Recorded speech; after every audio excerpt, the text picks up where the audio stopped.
The Yeah. South African Institute of Race Relations recognizes the values of constitutional supremacy, the rule of law, adult suffrage, and free and fair and regular elections. If this court finds that it does not have the power to grant the relief sought by the Commission, then it should dismiss its application for postponement. However, if the court finds that it does have the power, then it should exercise its supervisory powers to ensure that elections are held within the soonest possible time, while ensuring that those elections are free, fair, and safe. Given that the COVID-19 waves are unpredictable and occur in different intensities in different parts of the country at different times, it would be much easier for the Commission to split up the work of running elections by establishing timetables in respect of each province depending on the wave.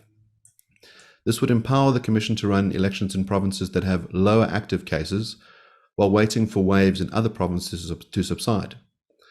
Furthermore, if the Commission can start running the first set of elections before the 1st of November, this would mean that it would be complying in part or in whole with Section 1592 of the Constitution.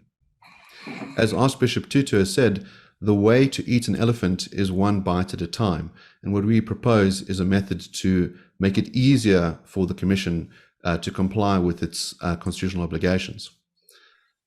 The nature of municipal elections is very different from national elections, in that the election results in municipal councils, local councils, and district councils are discrete.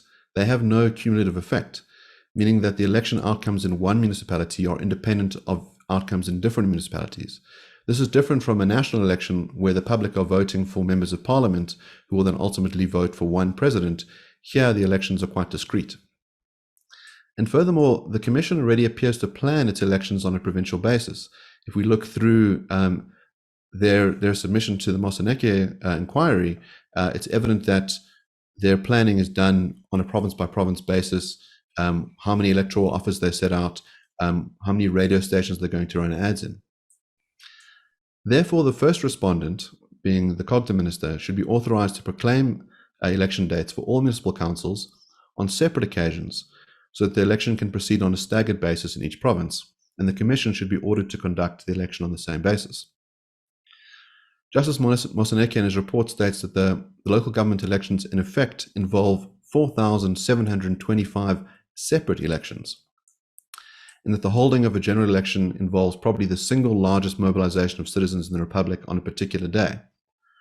But the Commission is not able to predict with any certainty the trajectory of the virus, and recognizes this uncertainty also poses challenges to the potential climate within which elections will take place. Professor Karim points out that the durations of waves tend to be about 74 days, and that the trough periods between tend to be about 90 days. Dr. Abdullah states that the COVID waves run at different times and at different intensities in different provinces. The country or parts of it will remain at different stages of a wave for the foreseeable future. At no point does the trough of all provinces align with a national average, and this is even more evident in the death rates. My heads of argument at page 7 have some graphs which illustrate this. So instead of seeing one national wave, the provinces are split up, and this comes from the applicant's papers. We can see, for example, in the recent third wave, that in Gauteng, the numbers had soared far beyond those of other provinces, while now they've come down quite dramatically, while those in the Western Cape have accelerated. We see similar things for the amount of deaths and for the hospitalization rates as well. So the Department of Health shows that the impact in different provinces varies at different times and intensity. So I have a graph at page 8.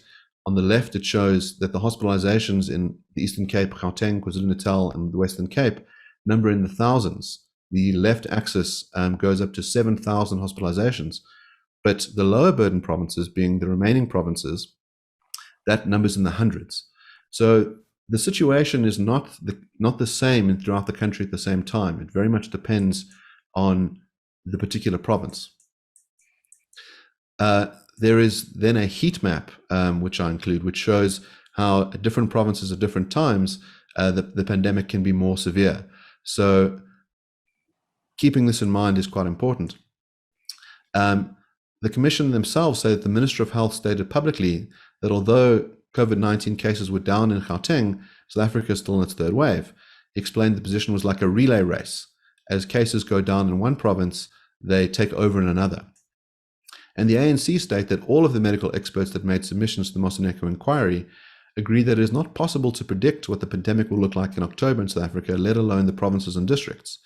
The waves of infections differ from one province to another. Within provinces and districts, the waves happen at different times. The same happens with regards to the rollout of vaccines, that different provinces have been more successful than others in terms of vaccine rollout.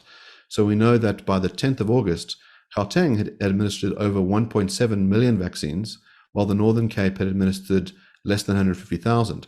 There's also evidence in the papers which shows how this goes per capita, so not just raw numbers, but the percentages. Now, the Commission raised three separate concerns, which I submit can all be surmounted. Firstly, they make mention of Section 24(2) of the Municipal Structures Act, which states that whenever necessary, the Minister, after consulting the Electoral Commission, must by notice in the Government Gazette call and set a date for an election of all municipal councils, which must be held within 90 days of the date of the expiry of the term of municipal councils. The Commission claims that the section does not facilitate a staggered election or the holding of elections on varied dates. Legislation states clearly that a date must be set for elections to take place in each municipal council. However, the legislation does not explicitly state that each of those elections must occur on the same date. Therefore, it would be reasonable to interpret the legislation as allowing staggered elections to take place on separate dates.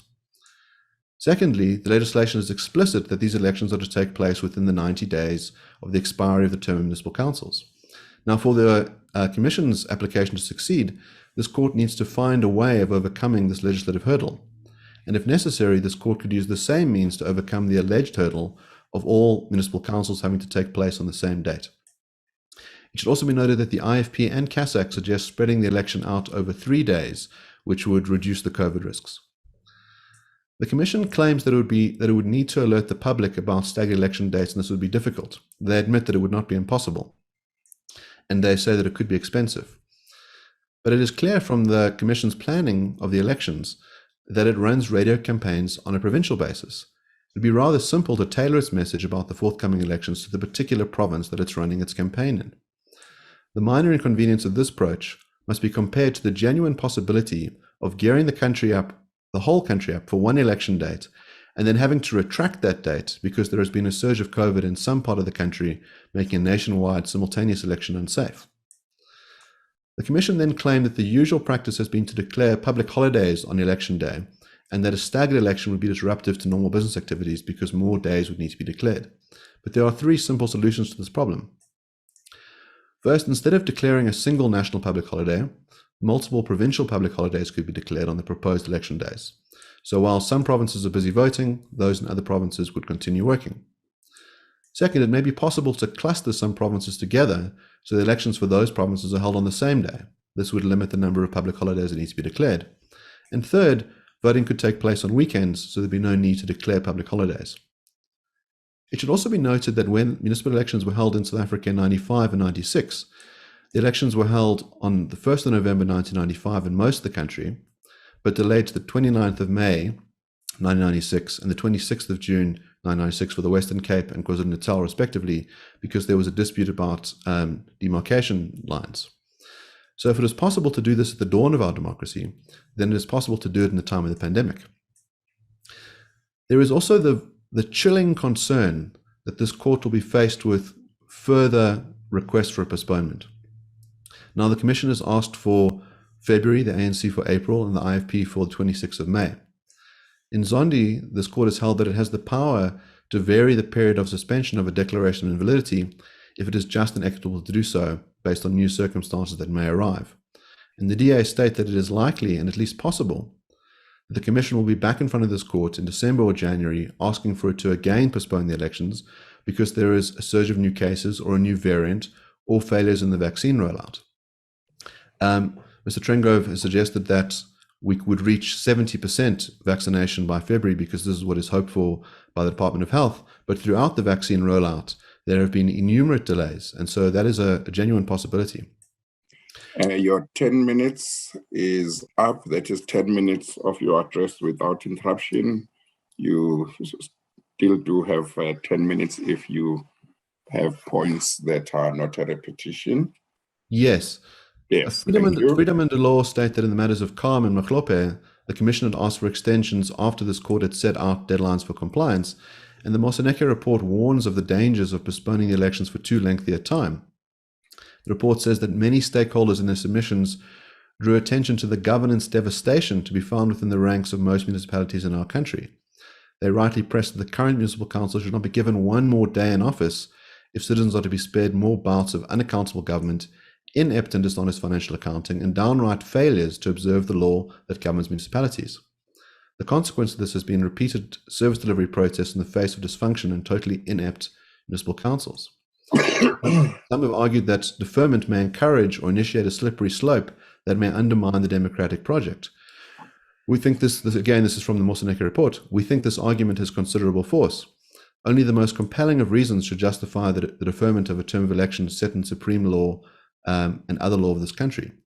For that reason, our recommendation is the elections be deferred only once and to the earliest possible date to be determined as the safest and shortest time which in local government elections may be held without excessive loss of life. Starting elections on a staggered basis would send a signal to citizens that the elections will be completed and they will not be faced with an indefinite series of election postponements. One can think of it like this, is that the IEC has set itself this very, very difficult task of not trying to kill two birds with one stone, but 9 birds with one stone, waiting for those birds to be perfectly located so that there are no COVID waves when it runs its election. We're saying that we can make it easier by giving the IEC more stones. In other words, if it gets more chances to run elections throughout the provinces while it's safe to do so, it makes it much easier to complete the process. Furthermore, this is not a problem that has to carry over for elections in the future. They can be held on the same simultaneous day going forward, either if they're spread out over a period of 90 days, which would then mean that 1592 can be invoked, or that legislation could be introduced to dissolve those councils so that the next municipal election cycle happens within 5 days. Mr. Oppenheimer, Yes. the staggered basis, would that not have a cost implication? And in practical terms, how would it work? Well, Justice McClintock had submitted, I can't foresee any cost implications in particular, and the IC don't raise that there would be any. We must bear in mind that these elections really are separate elections. In other words, they are going to be held throughout the country separately. All this is just a matter of splitting them up. What could have additional cost implications would be if you have a splitting up for each one. So in other words, the IFP and CASAC say that you could have 3 days for the same election. That would mean hiring more electoral officers and whatnot. But in this case, not, because it would be the electoral officers that are based in the particular province that would be hired for that day, and that would cost Rand X, and it would cost the same amount whether it was held simultaneously or split up. And also we know that this kind of splitting up of the elections has already occurred. We know, for example, that by-elections are held on a staggered basis.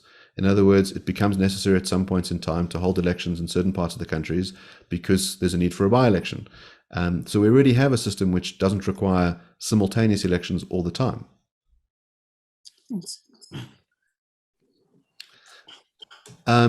This court in Sibiya has set out what the test is for supervisory interdicts. And it says that successful supervision requires that detailed information be placed at the disposal of a court. And this is the kind of information that the Electoral Commission could provide on its capacity to split the election up. Furthermore, that supervision entails a careful analysis and evaluation of the details provided, that it cannot succeed without the full cooperation of others in the process, and that courts should exercise flexibility in the supervisory process. Now, what is being suggested by South African Institute of Race Relations is creative in some ways, but it's not illegal. It is a way of making the task much easier, and it sends a signal to the public that elections matter, and that the Constitution will be hewed to as close as possible, and that we will not be in a situation where there's a continual uncertainty about whether these elections will ever happen, because we know that the virus itself is not predictable, but it's much easier to project the situation of a particular province at a particular time. So if it is within the court's remedial powers to allow the elections to be postponed, then it must ensure that the Commission is held to account through a supervisory process. That process must create an obligation on the Commission to start running elections on a staggered basis, and in a manner that provides certainty to voters and political parties, as well as comfort to voters that they will not be indefinitely denied the opportunity to hold elected officials to account through the ballot box. I would submit that if the court finds that it does have the constitutional power to grant the relief sought by the IEC, that one way of mitigating the damage, the constitutional damage that could be done, is through this staggered process. That it doesn't, there is no evidence before this court that it would be impossible to do it. The concerns raised by the Commission seem to be very minor concerns, and we would submit that they are all very easily surmountable. And they are the kinds of things that can be addressed through that supervisory process. It's important that the IEC, if they do say that it is very difficult to do, that they give reasons for that in a more substantial way during that supervisory process. But we submit that it would make it much easier for the IEC, and we want to lessen the burden. Instead of taking 9 hurdles and piling them on top of each other and trying to do one galactic jump, we say split those hurdles up and jump at them one at a time, which will make it much, much easier.